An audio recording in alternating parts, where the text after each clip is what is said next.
Assalamualaikum warahmatullahi wabarakatuh. Bismillahirrahmanirrahim. Alhamdulillahirabbil alamin. Wassalatu wassalamu ala asyrofil anbiya'i wal mursalin wa ala alihi washabbihi ajma'in. Amma ba'du. Pertama-tama marilah kita ucapkan puja dan puji syukur kehadirat Allah Subhanahu wa taala yang telah melimpahkan rahmatnya kepada kita semua. Kita bersyukur dapat berkumpul di pagi yang cerah ini dengan nikmat kesehatan yang masih diberikannya. Tak lupa pula salawat dan salam semoga tercurah kepada junjungan kita Nabi Muhammad SAW, serta kepada keluarga dan sahabat-sahabatnya yang mulia. Marilah kita bersama-sama menjelajahi petunjuk hidup yang agung ini dengan tema yang hendak saya bahas pada kesempatan yang berharga ini, yaitu tentang menjalani hidup penuh manfaat dengan menghindari sikap berfoya-foya, ria, sum'ah, takabur, dan juga hasad. Mari simak video berikut ini. Hidup penuh manfaat dengan menghindari sikap berfoya-foya, ria, sum'ah, takabur, dan hasad. Yang pertama kita akan membahas mengenai sikap berfoya-foya. Islam melarang kita untuk berfoya-foya karena itu merupakan perbuatan setan. Hal ini sesuai dengan Quran Surat Al-Isra ayat 26-27.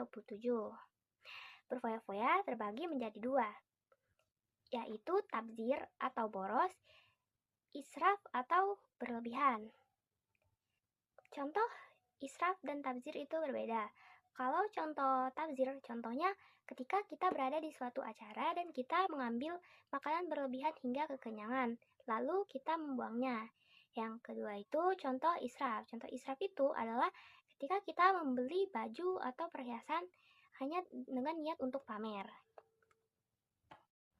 Ria yaitu memperlihatkan amal ibadah kita agar dipuji oleh orang lain. Sebagaimana Nabi Muhammad SAW bersabda dalam hadis riwayat Ahmad, ria merupakan syirik kecil. Sebelum kita mengetahui contohnya, ria dibagi menjadi dua. Yang pertama, ria dalam niat. Contohnya yaitu ketika seseorang mengatakan ia melakukan suatu ibadah ikhlas kepada Allah, namun di hatinya tidak demikian. Yang kedua itu, ria dalam perbuatan. Ria dalam perbuatan itu ketika seseorang memperlihatkan tanda hitam di dahinya dengan sengaja agar dikira seseorang yang ahli sujud atau rajin melakukan sembahyang. Contoh yang ketiga yaitu sum'ah. Sum'ah adalah beramal agar didengar dengan kebaikannya oleh orang lain. Kalau ria itu memperlihatkan, sedangkan sum'ah itu memperdengarkan. Rasulullah pernah bersabda, barang siapa yang beramal agar didengar oleh orang lain, maka Allah akan memperdengarkan aibnya di hadapan manusia. Hadis riwayat Bukhari dan Muslim.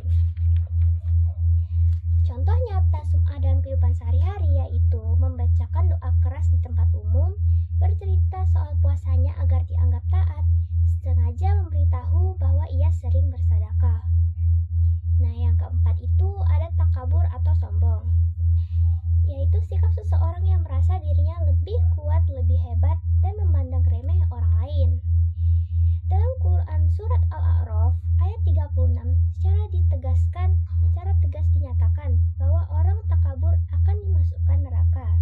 Contoh nyatanya dalam kehidupan sehari-hari yaitu meremehkan pendapat teman saat diskusi karena merasa dirinya paling tahu segalanya, lalu tidak mau belajar kelompok dengan teman yang dianggapnya bodoh.